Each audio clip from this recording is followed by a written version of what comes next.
নমস্কার বন্ধুরা, দেশ এবং দেশের বাইরে থেকে যারা আজকে আমার ভিডিওটি কন্টিনিউ করেছেন প্রত্যেককে gardener tips with Kamal YouTube চ্যানেলে স্বাগতম। মরিচ আমাদের একটি অন্যতম প্রয়োজনীয় একটি জিনিস, রান্নার কাজে যেটি আমাদের এক অপরিহার্য জিনিস হয়ে ওঠে। রান্নাঘরে আমাদের মা বোনেরা এই মরিচ ছাড়া কিন্তু আমাদের বিভিন্ন ভালো এবং টেস্টি খাবার তৈরি করতে পারে না। তো আজকের ভিডিওতে আলোচনা হবে ছাদ বাগানে মরিচ চাষ কীভাবে করবেন, যেটাকে কোথাও কোথাও মরিচ বলা হয়, কোথাও কোথাও লঙ্কা বা ঝাল বলা হয়। সেই মরিচ বলুন, লঙ্কা বলুন, ঝাল বলুন, প্রত্যেকের কাজ কিন্তু একই। এই মরিচ চাষ বা লঙ্কা চাষ কেমনভাবে করতে হয়, শীতের সময় এই মরিচ বা লঙ্কা চাষ কিভাবে করলে ছাদ বাগানের গাছগুলো দ্রুত বেড়ে উঠবে, পাশাপাশি এই গাছগুলো বাড়িয়ে তোলার জন্য আপনাকে কি কি পরিস্থিতির সম্মুখীন হতে হবে, কি কি খাবার দিলে গাছগুলো প্রচুর পরিমাণ বেড়ে ওঠার পাশাপাশি গাছগুলোকে কীভাবে প্রুনিং বা কাটিং করলে গাছের ডালপালা ছাড়িয়ে গাছ প্রচুর বৃদ্ধি পাবে, তাই নিয়ে থাকছে আজকের ছোট্ট ভিডিওটি। না স্কিপ করে কন্টিনিউ করুন।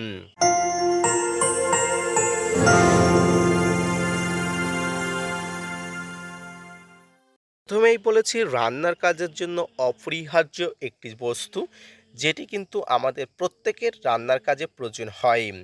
এই মরিচ বা লঙ্কা বা ঝাল যাই বলুন না কেন, এর কিন্তু প্রত্যেকের একই জিনগত বৈশিষ্ট্য রয়েছে। গাছটি যখন রোপণ করতে হয় অবশ্যই এমন কোনো মাটিতে রোপণ করতে হয় যেখানে বালির ভাগ বেশি বা বালি বা কাদার ভাগ সমান সমান। যে সমস্ত অঞ্চলে বেলেযুক্ত মাটি সেই সমস্ত অঞ্চলে কিন্তু এটি ভালো হয়ে থাকে। আবার যে সমস্ত অঞ্চলে বালি এবং কাদার ভাগ সমান সমান থাকে সেই সমস্ত অঞ্চলেও কিন্তু গাছ ভালো অভিযোজন ঘটিয়ে থাকে। যে সমস্ত অঞ্চলে কাদার ভাগ সমান সমান, কাদার ভাগ বেশি, সেই সমস্ত অঞ্চলে কিন্তু গাছ মারা যাওয়ার প্রবণতা অনেক অংশে বেশি হয়। যাই হোক ফ্রেন্ডস, আপনার ছাদ বাগানে যেমন মিডিয়া থাকুক না কেন, আপনি অবশ্যই এই মরিচ বা লঙ্কা গাছ যখন রোপণ করবেন আপনাকে বিশেষ কতগুলো পদ্ধতিতে প্রসেসে এবং মাটি তৈরি করতে হবে। আসুন এবার আলোচনা করি। প্রথমেই আপনি যে মাটি তৈরি করবেন বা মিডিয়া তৈরি করবেন সেই মিডিয়াতে সব ধরনের খাবার আপনি প্রস্তুত করে নেবেন। কি কি খাবার প্রস্তুত করে নেবেন? এই মিডিয়াতে আপনি শিনকুচি, নিমখোল, হাড়গুঁড়ো, ভার্মিকম্পোস্ট এবং সর্ষের খোল, বাদাম খোল মিশ্রিত যে খাবার আপনি আপনার ছাদ বাগানের জন্য প্রস্তুত করে রেখেছিলেন সেই খাবারটি আপনি অল্প অল্প করে মিশিয়ে দেবেন। যেহেতু গাছগুলো একদম ছোট ছোট থাকে এবং আপনাকে রোপণ করার জন্য বেশি পরিমাণ খাবার দেওয়া উচিত নয়, এবং এই গাছগুলো রোপণ করার সময় টবের মাটিতে বলুন বা কন্টেনারে বলুন অবশ্যই ফাঙ্গিসাইড প্রয়োগ করে নেবেন। এর পাশাপাশি যেটি করবেন অবশ্যই মাটির সঙ্গে কিছু পরিমাণ এপিসম সল্ট, যেটাকে আপনারা ম্যাগনেসিয়াম সালফেট বলে জানেন, যেটা অনেক সময় চিনির সঙ্গে সিমিলার বলে মনে হয়, এটি কিন্তু অবশ্যই মিশিয়ে নেবেন। এই ম্যাগনেসিয়াম সালফেট গাছের ঝিমুনি থেকে অনেক সময় রক্ষা করে দেয়, কারণ নতুন গাছ রোপণের সময় গাছে একটি ঝিমুনি আছে, অনেক সময় গাছ মারা যাবার প্রবণতা অনেক হয়। আমার অনেক গাছ এমনভাবে মারা গেছে, কয়েকটি মাত্র গাছ আছে সেই গাছগুলো প্রবল বর্ষাজনিত কারণে, শিকড় পচন জনিত কারণে কিন্তু মারা গেছে। তো সেই বিষয়ে আমি অন্য একটা ভিডিওতে আলোচনা করব। আজকের হলো এই মরিচ গাছকে সহজে বাড়ানোর জন্য আপনারা যে খাবার দিয়ে গাছ মাটিটি রোপণ করবেন সেই সম্পর্কিত আলোচনা করলাম।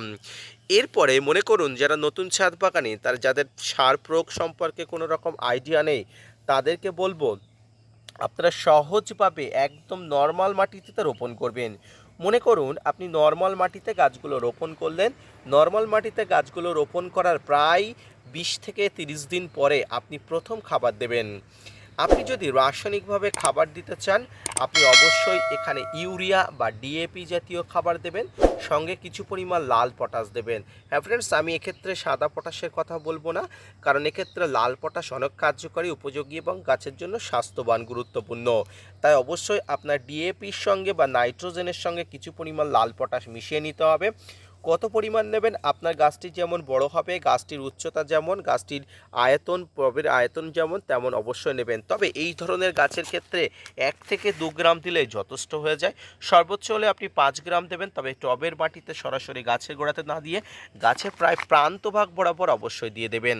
এরপরে দেওয়ার পরে আপনি যেটি করবেন অবশ্যই গাছের গোড়াতে জল বা পানি দিয়ে দেবেন, যাতে করে সারগুলো খুব ভালোভাবে মাটির সঙ্গে মিশে যায়।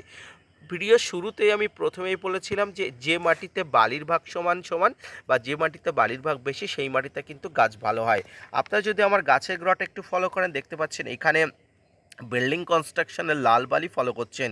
এই লাল বালি দেওয়ার একটাই কারণ গাছের গোড়াতে যাতে কোনোভাবে জল না জমতে পারে, এই জল যাতে সহজেই কিন্তু বেরিয়ে যেতে পারে, এটিই কিন্তু এর প্রধান এবং অন্যতম কারণ। তো ফ্রেন্ডস, এইভাবে গাছের গোড়াতে খাবার দেবেন। গাছের গোড়াতে কতদিন অন্তর খাবার দেবেন? যদি রাসায়নিক খাবার দেন তাহলে প্রতি 15 দিন অন্তর আপনি খাবার দিতে পারেন। যদি জৈব খাবার দেন তাহলে অবশ্যই 1 মাস বাদে বাদে আপনাকে খাবার দিতে হবে।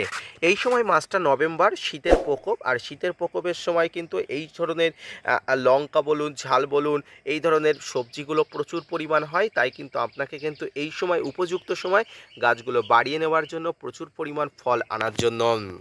এরপরে আসি গাছের কাটিং পদ্ধতি। কিভাবে গাছকে কাটিং করলে শাখা পোশাখা বৃদ্ধি পাবে। যে কোনো গাছকে কাটিং বা প্রুনিং করার জন্য একটু উপযুক্ত বয়সে দিতে হয়।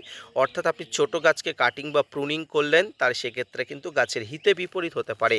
তবে তর্কের খাতিরে আমি দেখিয়ে দিলাম গাছগুলোকে আপনি কাটিং বা প্রুনিং করবেন। সেক্ষেত্রে আপনি কি করবেন? আজকের যে কাটিং বা প্রুনিংটা দেখাবো এটাকে বলা হয় 2G কাটিং বা 2G প্রুনিং। এই ধরনের গাছের মাথা থেকে কিন্তু আপনি নখ দিয়ে অবশ্যই কেটে দিতে পারেন। তাহলে কি হবে? তাহলে কিন্তু গাছের কিন্তু প্রচুর স্বাস্থ্য ভালো হবে, ডালপালা বৃদ্ধি হবে এবং গাছের কিন্তু পরবর্তীতে কিন্তু অনেক শাখা পোশাখা গাছের পাশ দিয়ে বেরোবে।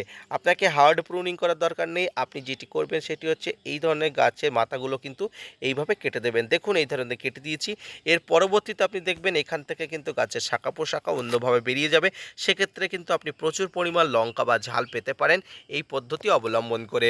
ফ্রেন্ডস, এবারে সবচেয়ে যে সমস্যাটি হয়ে থাকে সেটি হচ্ছে এই লঙ্কা বা ঝাল গাছের পাতা কোঁকড়ানোর সমস্যা। এই লঙ্কা বা ঝাল গাছের পাতা কোঁকড়ানোর সমস্যা জৈব এবং রাসায়নিক উভয় উপায়ে আমি সমস্যার কথা বলবো এবং তার প্রতিহত করার কথা বলবো। এই লঙ্কা বা ঝাল গাছে বিভিন্ন ধরনের কীটপতঙ্গ, সাদামাছি, বিভিন্ন ধরনের লাল মাকড়ের আক্রমণের জন্য বা চোষক পোকার আক্রমণের জন্য লঙ্কা বা ঝাল গাছের কিন্তু পাতা কুঁকড়ে যায়। কখনো কখনো কিন্তু ম্যাগনেসিয়াম সালফেটের অভাবে পাতা কুঁকড়ে যায়।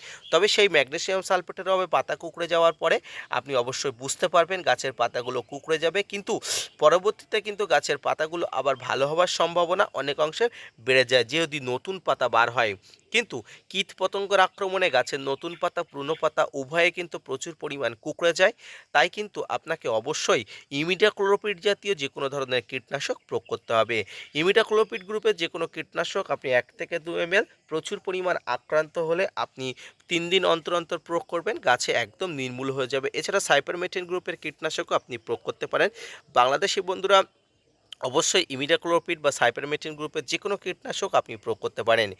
জৈব উপায়ে যদি আপনি প্রয়োগ করতে চান অবশ্যই শ্যাম্পু গোলা জল এর সঙ্গে রসুন বাটা অবশ্যই মিশিয়ে নিয়ে অবশ্যই প্রয়োগ করবেন।